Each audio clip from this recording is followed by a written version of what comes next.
મિત્રો, રેવન્યુ તલાટી મેન્સ માટે આજનો આપણો ઇતિહાસનો પ્રશ્ન છે.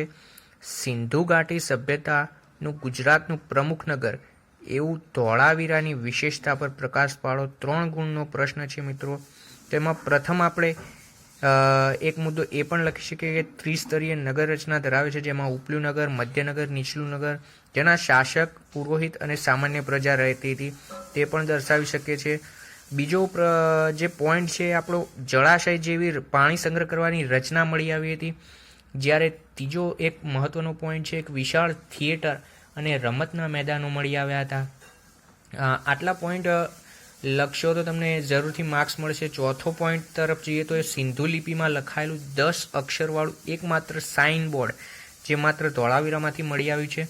અને પાંચમો જે પોઈન્ટ છે આપણો એ રેન વોટર હાર્વેસ્ટિંગ સિસ્ટમ મળી આવ્યું છે. આ 5 પોઈન્ટ લખશો તો અવશ્ય તમને 3 ગુણ મળશે. ચાલો મિત્રો, મળીએ નેક્સ્ટ વિડીયોમાં. લાઇક, સબસ્ક્રાઈબ અને શેર કરવાનું ના ભૂલતા.